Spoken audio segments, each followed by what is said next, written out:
Category 5 Hurricane Milton, less than 24 hours from making landfall in the Florida Peninsula.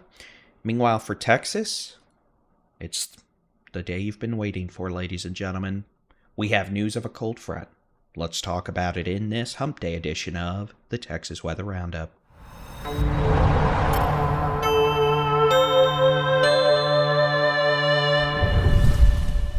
And a very good morning to you. It is Wednesday, the 9th of October, 2024. I'm Texas Storm Chasers Baldy-in-Chief David Reimer. Yes, we do have Crashy the Cold Front now on schedule, or at least on a schedule, a schedule, whatever you prefer it to be, early next week. We'll talk about that in just a minute, but let's just go ahead and get into what's going on today. Now, we're not going to spend too much time on this. What's done is done, and at this point, I don't think much more needs to be said about Hurricane Milton. Maximum sustained winds near 160 miles per hour, making it a catastrophic Category 5 this morning. You could see we had a well-defined eye on the infrared satellite imagery earlier, but notice how that eye has shrunk, and now it has disappeared from the infrared imagery. An eyewall replacement cycle is underway where we have a new larger eye beginning to take over, and that will result in weakening this morning into this afternoon. Regardless, as I said, what's done is done, and we've had a Category 5 now push a Category 5 storm surge towards the Florida Peninsula. And just because max winds are going to come down today does not mean that water is simply going to stop. So a destructive storm surge is still... at this point, it's going to happen. Even if this thing weakens down to a Category 2 or 3, wind-wise, by landfall tonight, we're still going to have a Cat 4 to 5 surge near and south of the landfall location. So again, landfall at this point expected to be sometime late tonight, early tomorrow morning, very near Tampa to Sarasota.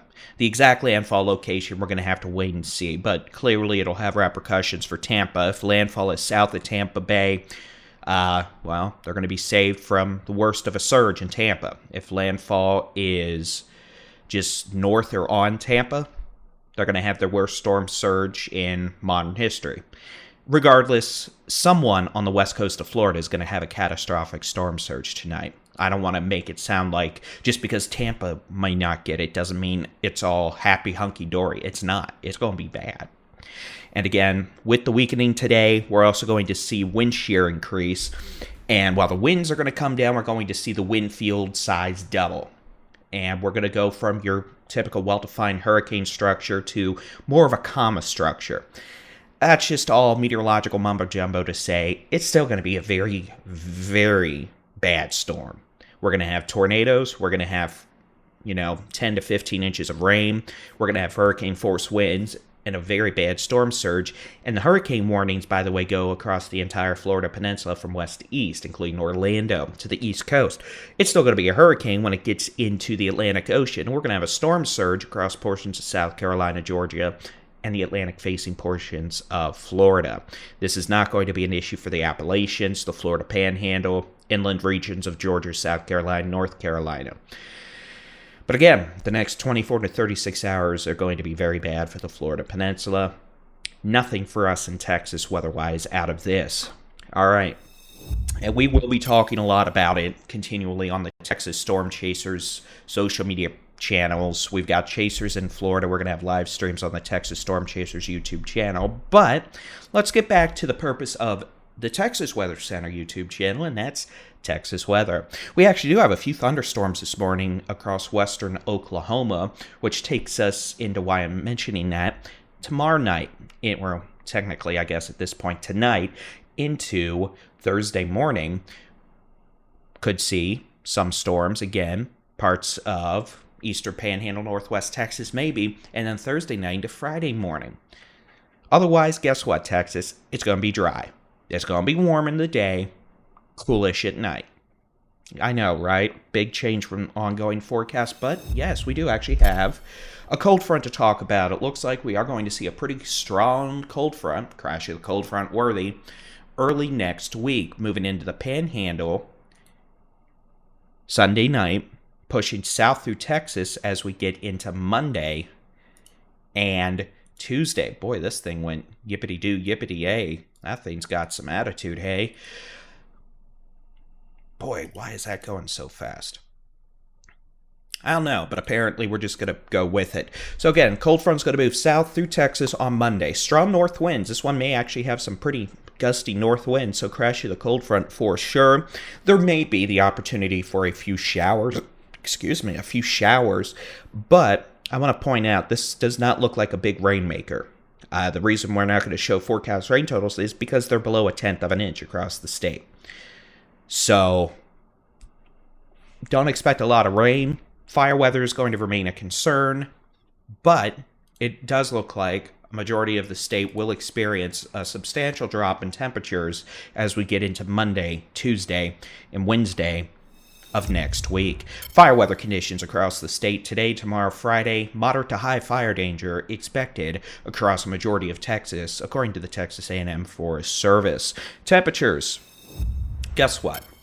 Hot. Highs today, low to mid-80s eastern third of the state. 90s to near 100 northwest Texas. We're going to have 90s all the way down into the Edwards Plateau, South Texas, into the borderland of far west Texas. It's warmer tomorrow across South Texas, near 98 San Antonio, upper 90s, Edwards Plateau, South Texas, northwest Texas, Big Country, Concho Valley. Really, we're going to have highs 80s, 90s continuing through Friday, Saturday, Sunday. But take a look at Sunday. Cold fronts moving into the panhandle, highs down to the 70s. You might be wondering, well, what about the rest of us? Well, it's still going to be in the 90s on Sunday, but ooh, look at Monday. Highs after 7 a.m. Central Time. So again, this is going to be a day where we may have high temperatures for parts of the state near sunrise Monday, with temperatures falling through the day. Highs 70s. Panhandle, West Texas, Northwest Texas, Texoma, southern half of the state, southern two-thirds of Texas. It'll still get up into the 80s and 90s on Monday, but again, that's going to change as cold front moves south, and then as we continue into Tuesday. How about highs in the 70s for the northern half of Texas, looking at a high of about 84 in Austin, 76 in DFW, 70 Texarkana, 70s West Texas Panhandle, Permian Basin, down to the Big Bend, Big Country, Northwest Texas, North Texas, Texoma, Northeast Texas, East Texas, the Golden Triangle, southern third of Texas, still on the warm side, but hopefully we'll be able to cool y'all off as we get into Tuesday afternoon, Tuesday night, and Wednesday morning.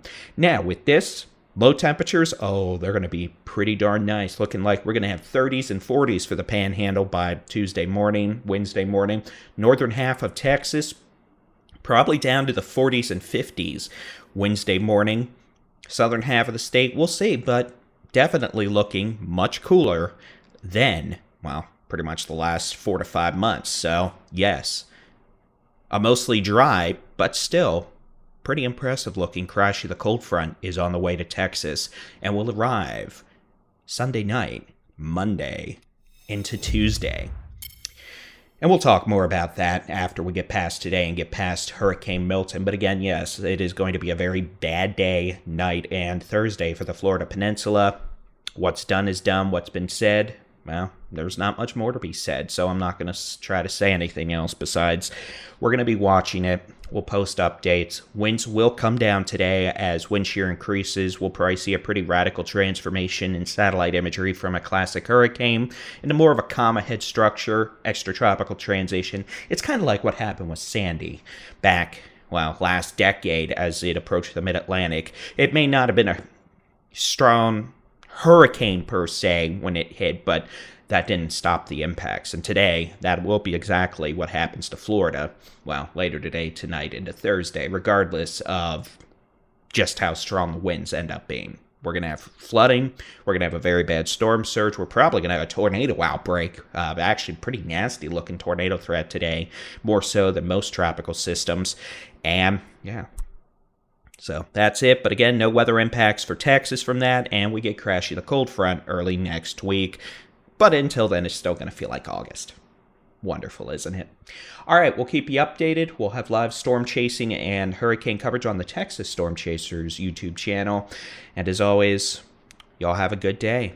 We'll see you again tomorrow morning for a new edition of the Texas Weather Roundup. God bless.